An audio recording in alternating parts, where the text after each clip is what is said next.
Happy Teenager Tuesday, parents. July 11th, mid-July already. It's crazy. School is about a month away, which is wild. Time flies by. Probably feels like school just ended for a lot of people. Wherever you are at in this, we hope that here on the Parent Podcast, we quickly resource you, set you up with tips, and we don't know everything, but I do pray that everything that we have best sets you up to win more with your student. And maybe there are some sixth grade parents or soon to be sixth grade parents that are starting to tune into the podcast. So welcome. We're glad that you guys are here. Please like this, share it with everybody that you can. And if there's ever feedback, please, we would love to hear that and to know what is most helpful. We're in part 2 of looking at this book that I've gone through twice now, and I've actually done this study. There's a small group study that can go along with the book. I did this in my own small group with another married couple. We're working through, both of us, or all the people in the group are about to have their first kid. And so we're really kind of working on what is the foundation of us as a family, and what does that mean for discipline?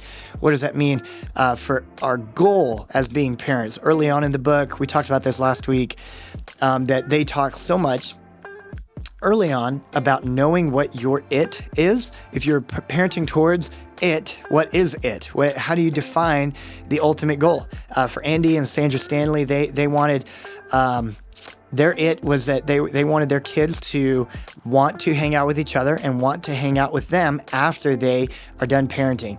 And so for a lot of the book, they work they work through what their strategies were. Now, what I think we should always do is learn on principle and use strategies when we can, because the principle of something, I think is the best way to learn, because then you can take the principle and adapt it to your context. Some of the parenting tips were very contextualized within their family, maybe won't work for every family, but I do think so much of what they talked about with their experience, especially hitting on the restoration of relationships when it comes to discipline and not just behavior, is such a big deal. Kind of moving to the second part of the book, a few things that I thought would be helpful for all of us to kind of hear and know and understand is, on page 84, it says this, this apology that between two people. This idea of you owe them an apology. Restitution is the process of making up the honor they owe to one person. Kind of leading into that idea of when we hurt someone, it is up to us to then go and restore the relationship. Now, whether it's true hurt, felt hurt, whatever, it is on us to do everything that we can. In Scripture, it says, do everything that you can to live at peace with everybody that you can. When it comes to that, the idea of discipline, an approach of discipline focusing on the relationship, then focuses less on the behavior and more on the principle. They say this on page 87. I'm just going to read this. This approach to discipline reinforces the idea that every act of disobedience dishonors someone. Right there is kind of talking about this idea of they only had a handful of rules in their family. One of those being honor mom.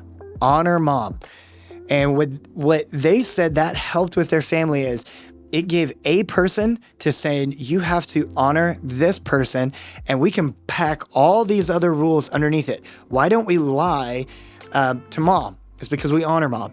Why don't we mistreat dad? Why don't we distreat dad? Because we honor mom. Mom loves dad, so we need to honor dad. They tried to take a handful of rules and trickle everything else underneath it to kind of give it back to a point. So instead of having 217 family rules, they had just a handful that covered a lot of things that then they could reference back to. It said this, typical methods of punishment don't reinforce much of anything relationally. That one got me. I was like, man, in my understanding of punishment, consequences, is there anything that's reinforcing the idea of the relationship? Is there anything in writing? Discipline connects the dots between actions and the people affected. I love that. This discipline connects the dots between actions and the people affected. It teaches your child more than a lesson, than like one thing. It teaches them a life skill. That's a life skill that they'll need in their relationships, in their marriage, in their working environment. Another thing that I want to harp on quite a bit is your words weigh a ton. Your words weigh a ton. This is huge. He says the source of the words matters more than the content of the words. And he tells a few stories. This is a reminder, because you know this already. But if you don't know how much your words weigh 10,000 pounds compared to other people, whether you believe that or not. Whether your teenager vocalizes that or not, your words weigh a ton, and you are this source of weighted words. And sometimes we can maybe say something flippantly that we think is a joke and sarcastic. However, another thing that Andy and Sandra talk about is that intent is irrelevant. If our words hurt, then the intent of those words hurting is irrelevant. And he uses an example of like an injury. If somebody breaks their arm, somebody accidentally breaks somebody else's arm, even though they weren't intending to, they still caused pain. They still broke something, and it still takes time to mend that broken arm, right? In the same way, if we say something as parents whose words weigh a ton, if we unintentionally say words that hurt, then we can't immediately expect that those kids, those teenagers, those middle schoolers at any age, we can't expect to say, to immediately forgive us when we tell them that wasn't our intention. Like it takes this restoration process as well between us and whoever was hurt by our words. I think we can take that process and even as adults grow to be more mature in the way that we see the weight of our words. I love this question and then we'll be done with the book review. And again, I'm giving these books away. I said this last week, but maybe I don't know at the time of recording this if all of them were claimed. So if you would like to get a copy of this book, I'm giving away just a handful. You can shoot me an email at wperry@hopefellowship.net and just say, I want to grow. You can message me on Instagram or Facebook. Just find a way to contact me. The first 5 people to say that get a copy of the book. This question that Andy, I believe it was Andy who wrote this chapter on page 172. He said he asked this question of his kids growing up, which is there anybody whose failure you would secretly celebrate?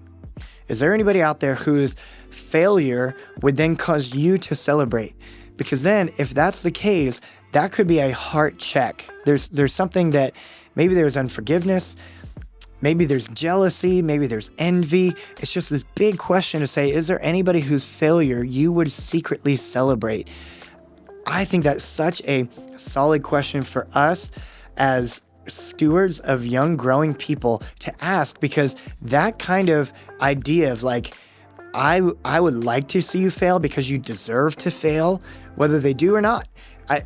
Having that idea and understanding of celebrating someone else's failure secretly to ourselves, if we're able to help people process through that and lean more towards redemption, whether that is redemption in the relationship or just redemption in the way that God sees us. I love that question. I think it's a question that I want to ask my daughter as she's growing up, and I think that would be a beautiful question, if not an uncomfortable question, to ask your teenager to kind of see, hey, is there anybody there that maybe in their life that maybe needs to have a relationship restored? We love you, parents. As a reminder, you can do this. You're not alone. God is with you, and so are we. Have a great week.